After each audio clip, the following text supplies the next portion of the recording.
নমস্কার বন্ধুরা, আমি আজ আবার এসে পড়েছি দশরূপে দশভুজার পরের পর্ব দিয়ে। আমি আজ তোমাদের একটা নতুন রেসিপি দেখাবো। এই রেসিপিটা আমি আমার মার থেকে শিখেছি। যতদূর সম্ভব এটাও হয়তো বাংলাদেশের ঢাকার রেসিপি। চলো আজকে দেখাই। এই দেখো, এটির জন্য লাগছে চাল কুমড়ো। আমি চাল কুমড়ো এরকমভাবে কেটে নিয়েছি, নিয়ে এই দেখো মাঝখান থেকে এগুলোকে একটু চিড়ে নিয়েছি, কিন্তু পুরোটা কাটিনি, নিচটা জয়েন্ট রয়েছে, এখান থেকে চিড়ে নিয়েছি প্রত্যেকটাতে।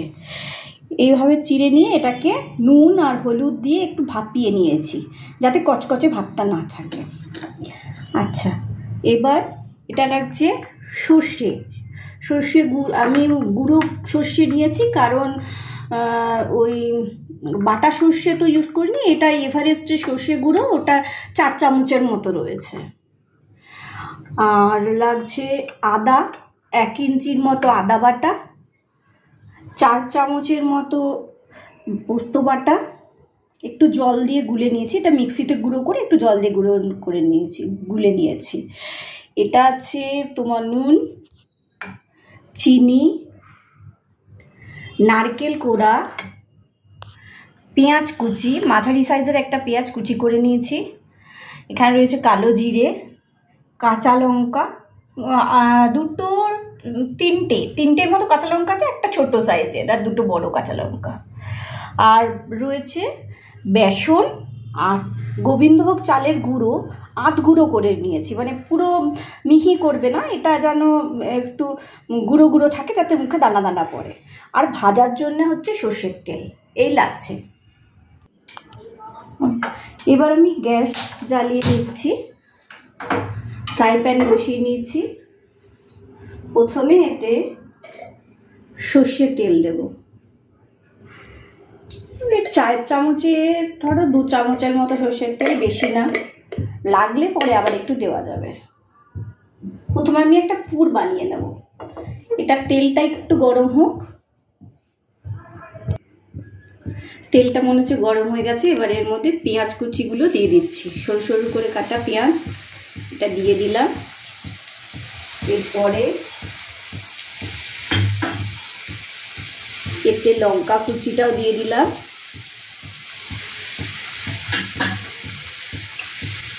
এবার অল্প নুনটা চিনিটা একটু তোমরা আন্দাজ মতো করে নিও, কারণ এক একজন এক এক রকম খায়, তো অল্প নুন দিয়ে এটাকে একটু ভাজা ভাজা করব।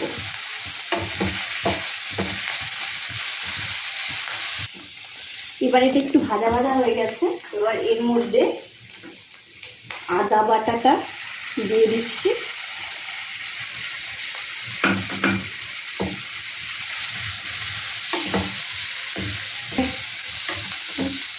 এবার এতে সর্ষে বাটাটা দিয়ে দিচ্ছি, তার মধ্যে সর্ষে বাটা প্লাস পোস্ত বাটাটা দিয়ে দিচ্ছি। আমি যেটা বানাচ্ছি এটা হচ্ছে পুর ভরা চাল কুমড়ো। এটা ঢাকারই রেসিপি এবং এটা খেতে খুব টেস্টি হয়। তোমরা নিরামিষেও এটা করতে পারো, তাহলে শুধু যা যা দেখাচ্ছি সবই দেবে, পেঁয়াজটাকে বাদ দিয়ে দেবে, তাহলেই হবে। এবার এটা একটু ভাজা ভাজা হোক। এর মধ্যে অল্প একটু চিনি লাগবে, অল্প একটু চিনি দিচ্ছি।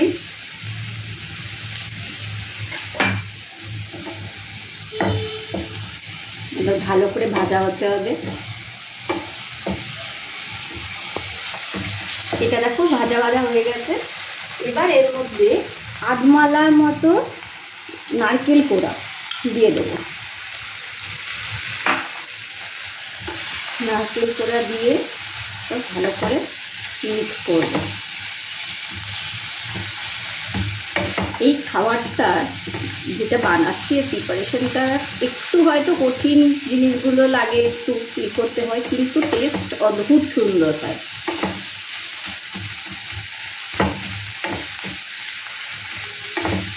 ঝুরঝুরেই একটু হবে, বেশি মাখা মাখা নয় জিনিসটা। এবার এটাকে একটু ভালো করেই ভাজা ভাজা করতে হবে। পুরটাকে যত ভালো করে ভাজা ভাজা করবে তো টেস্ট হবে জিনিসটা, তবে খুব বেশি না, তাহলে আবার সর্ষেটা পুড়ে গেলে তেতো লাগবে। এ দেখো পুরটা নামিয়ে নিয়েছি, পুরটা এবার সাইডে রেখে দিই। এইবার করতে হবে কি, ভাজার জন্যে একটা ব্যাটার বানাতে হবে। এটাতে আমার এই হাতার 3 হাতা বেসন নিয়েছি আর 2 হাতা চাল গুঁড়ো। এটাকে মিশিয়ে নিই।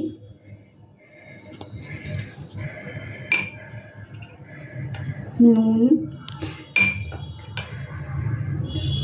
অল্প চিনি, কালো জিরে এবং জল।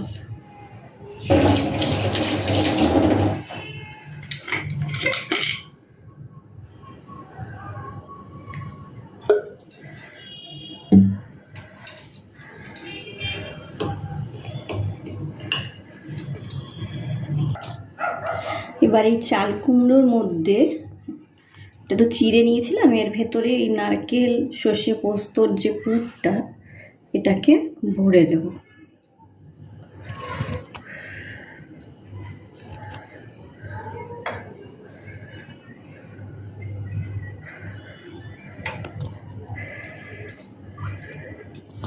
এবার আমি গ্যাসটা জ্বালিয়ে নিচ্ছি। এতে ননস্টিকের মধ্যে সর্ষে তেল দিয়ে দিলাম ভাজার জন্য। খুব বেশি তেল লাগবে না, এটা অল্প অল্প তেলেই ভাজে।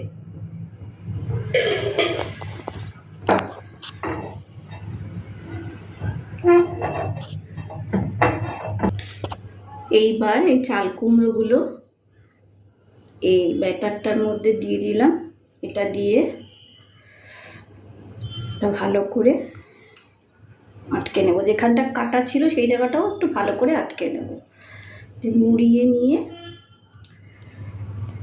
তেলে দিয়ে দিলাম।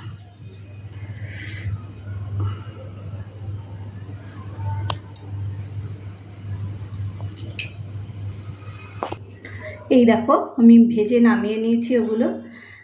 আমার পুর ভরা চাল কুমড়োর রেসিপি হলো এটা। খেয়ে দেখো, ভীষণ সুন্দর, খুব টেস্টি খাবার।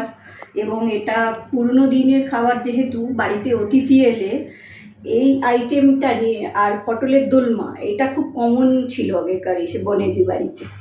বানিয়েও ভীষণ ভালো লাগবে, একটু পরিশ্রম করতে হয় কিন্তু খুব টেস্টি খাবার। মানে আমি গ্যারান্টি দিয়ে বলছি, যাদের খাওয়াবে সেই সবাই প্রশংসা করবেই করবে। আজ তাহলে চলি, এরপরে অন্য কোনো দিন অন্য কিছু নিয়ে আবার তোমাদের সাথে গল্প করতে আসবো। সবাই ভালো থেকো।